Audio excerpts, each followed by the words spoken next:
What was your favorite part of the story when you were playing the president? Was there a part that you really like, oh, I'm going to enjoy this moment? Well, it actually wasn't even about me. It was, there's a scene, we're at a large conference table and the president is seated at the head of the table, and the general of the Air Force Space Command, played by Paul Noonan, gets up and crosses, and we're kind of butting heads, on issues, and he sort of crosses to the other side of this large conference table, and there's a projector that is casting light on him, and it's casting his shadow up on the image behind him, which is, I think, a satellite. And it's a very crucial time in the script. It's a very pivotal moment for the film. And he looks up at the president and asks her to make a decision. What are you going to do? And he puts his arms out. And it was so, his shadow on the screen behind him was like larger than life. And I remember looking up and it was like godlike. Yeah. And who's more godlike than politicians who make decisions that impact, millions and billions of people? Yeah. So that moment was the weight of that moment visually, the way you captured it visually, I really think carried the weight of the moment and what it meant, signified. And it's interesting when I remember that day very well. And I mean, the whole imagery was just amazing.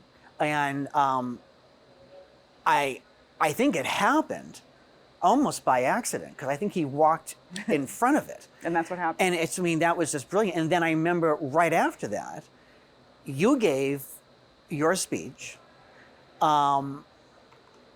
And it was just a brilliant moment, I thought, because the way you looked around the room and did a little pacing in front of that thing. I do remember telling me, I think I remember you telling me you were a little bit nervous about doing it, or you told some of the actors or whatever about it, but you would never know, because I think, again, take one and it was done. What was going through your mind when you were doing that speech? Because here we go, General Rieger does this godlike presentation with his hands, and then what say you, Madam President, and then we have you. What say you? You have to make a decision when you're the president, that decisions aren't black and white. They're not good or bad, right? You have to make decisions that are going to get you the desired outcome, and you may not like the steps you have to take along the way.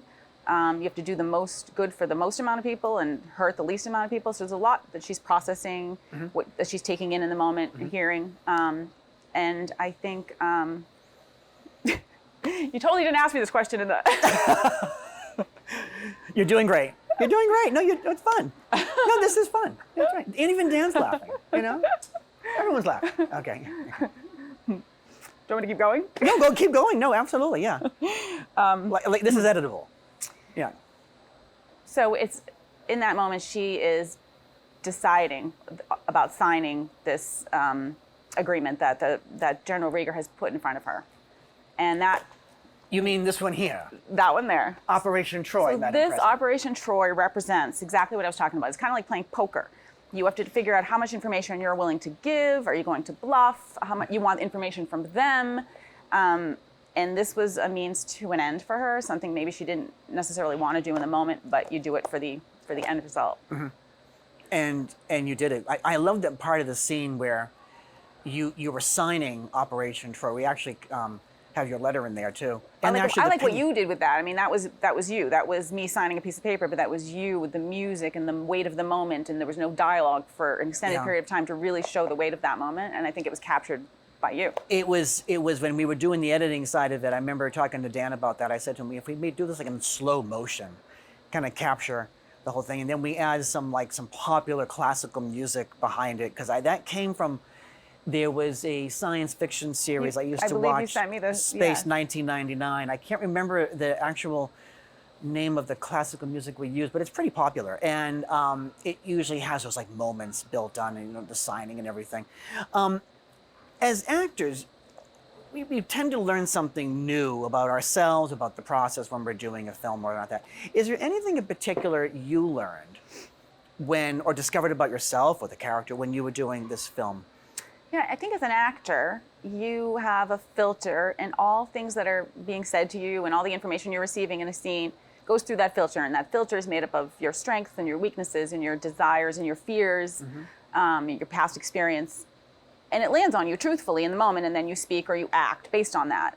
But as the president, I had this it landed on me as a human, but then cerebrally I had to almost process it as an additional internal layering of interpreting. So you couldn't just react in the moment. You have to have the weight of the world in everything you do and say. So you now have the responsibility with how much information do I want to give out in my next, speech, and who am I protecting, and what do I have to do here? And everything has such weight because it's impacting millions, billions of people. The world is watching every move you make. So it was this extra layer of processing. And I took my daughter to the premiere the other night, and she said she practiced some of this with me, and she said, you could see it.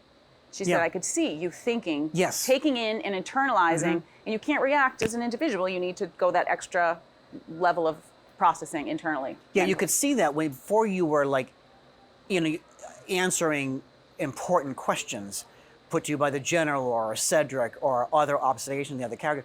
You could see that you were internally processing before you came up, because as president, you would know that every word you say is going to be used, reused, recut, or whatever. And I think that's what the National Security Advisor brought out in some things, like the hole in the president's schedule and what have you. And I do love how, like, when you're with the National Security Advisor, you're more like a natural person when you're talking privately to her. But when you're, the public face with General Rieger, Cedric, and this, Major Sanson, who you've never met before, you're more, it's nice to meet you, but thinking before we talk and all that. So yeah, that was brilliant, and that was all you. That wasn't me directing. That was you. So that's a real kudos to your training as an actress Thank you. to understand that as the character itself.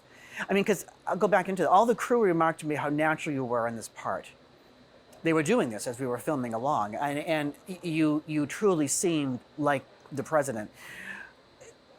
I think you touched on this before, but can you take us to that place where you go, what was your process in just being the president? Well, I'd love to take credit for that, but it was more a byproduct of the circumstances. I think, again, having a limited amount of time with the script.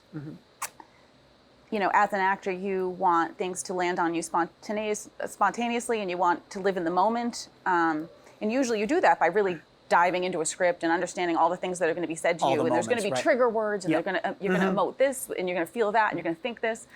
I didn't have time to really do that. I had time to know my character, know her intents, know her dialogue, but I didn't have time to do that with the speeches of others. So I almost heard things and saw things for the first time while we were filming.